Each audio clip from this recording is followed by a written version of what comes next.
वहाँ निगरानी की जा सके और इसके लिए पश्चिम बंगाल को भारत सरकार के गृह मंत्रालय ने 18 नावें स्वीकृत की है ताकि हम उसकी निगरानी को हम सुनिश्चित कर सके। लेकिन थोड़ा अफसोस के साथ कहना पड़ रहा है कि जो 18 नावें पश्चिम बंगाल को दी गई थी, क्योंकि तटीय सुरक्षा में राज्य भी एक अवयव है और राज्य भी अपने संसाधनों का उपयोग करती है, तो उसमें पुलिस स्टेशन की भी व्यवस्था में सहयोग करते हैं और 18 नावों को दिए हैं, उसमें से ऑपरेशनल एक भी नहीं है महोदय, गौरव एक भी नहीं है। लेकिन हम इतना माननीय सदस्य को जरूर बताना चाहेंगे कि जो तटीय सुरक्षा की हमारी त्रिस्तरीय व्यवस्था है उसमें हम अवैध तस्करों को भी हम रोके हैं, पकड़े हैं, कार्रवाई करते हैं। श्रीमती कमलेश जांगड़े।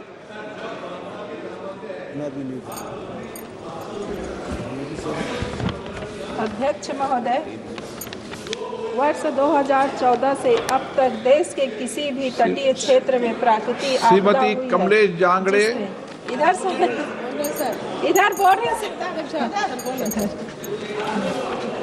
अध्यक्ष महोदय, वर्ष 2014 से अब तक देश के किसी भी तटीय क्षेत्र में प्राकृतिक आपदा हुई है जिसमें केंद्र सरकार ने तत्काल समाधान किया है। इसके लिए मैं माननीय प्रधानमंत्री, माननीय गृह मंत्री जी को बहुत बहुत धन्यवाद करती हूँ। महोदय, आपके माध्यम से मैं जानना चाहती हूँ कि माननीय मंत्री जी से मेरा प्रश्न है कि राष्ट्रीय पुलिस अकादमी के समय प्राणी के मजबूत करने के लिए सरकार ने कौन कौन सी नीतियां बनाई हैं?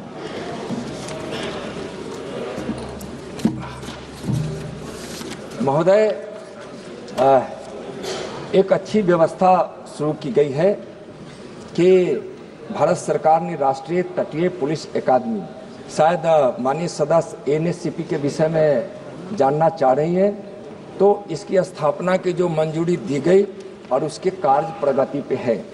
यह मत्स्य अनुसंधान केंद्र ओखा, जिला देवभूमि, द्वारका, गुजरात में एक अस्थायी परिसर में चल रहा है, लेकिन 29 अक्टूबर 2018 से यह कार्यरत है और माननीय गृह मंत्री जी ने 20/5/2023 को देवभूमि, द्वारका, गुजरात में एनएससीपी के अस्थायी परिसर की आधारशिला रखी है और दिनांक 27/7/2022 को डीआईबी द्वारा 441 करोड़ रुपए के कुल परिव्यय का प्रावधान किया गया है।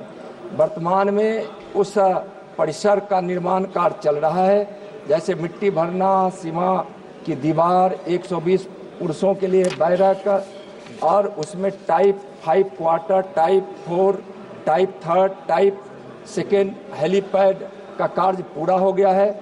इस तरह से अगर पूरा हम देखें तो 45% कार्य जो है पूरा हो गया है, कार्य प्रगति पर है। महोदय, यहाँ जब एनसीपी राज्यों संघ राज्य क्षेत्रों में तटीय पुलिस, कस्टम, सीआईएसएफ और बीएसएफ के कर्मियों को प्रशिक्षण के लिए पोर्ट ब्लेयर में भी 10 सप्ताह का मरीन पुलिस फाउंडेशन कोर्स हम, चूँकि वो उस संबंध में पूछिए, इस प्रकार से हम कोची में भी कई जगह के इस प्रकार की हमने व्यवस्था की है। लेकिन महोदय, उसमें हम प्रशिक्षण का कार्य देते हैं और कई तटीय सुरक्षा से संबंधित जितने भी स्टेक होल्डर हैं और जितने भी फोर्स हैं उसके प्रशिक्षण की माननीय सदस्य मोबा मित्रा जी और निर्माण कार्य माननीय सदस्य मोबा मित्रा भी के साथ चल रहा है, जो पूरा की जाएगी। सीनियर मेंबर ऑफ पार्लियामेंट भी गौरव गोगोई जी। धन्यवाद सभापति अध्यक्ष महोदय। ये सवाल बहुत ही महत्वपूर्ण है। जैसे कि आदरणीय मंत्री महोदय ने कहा कि समुद्र के तट से जो नशीले पदार्थ आ रहे हैं उसमें जो अरेस्ट कर रहे हैं, और अगर केजी की तुलना में देखा जाए तो लगभग 400% की वृद्धि हुई है। जितना केजी के नशीले पदार्थ इन्होंने पकड़े हैं। तो ये नशीली पदार्थ जो आ रहे हैं हमारे देश के अंतर्राष्ट्रीय सुरक्षा के लिए बहुत खतरा है, और इसलिए हम अपेक्षा करते थे कि सीनियर हमारे मंत्री होम मिनिस्टर यहाँ पे नहीं रहते,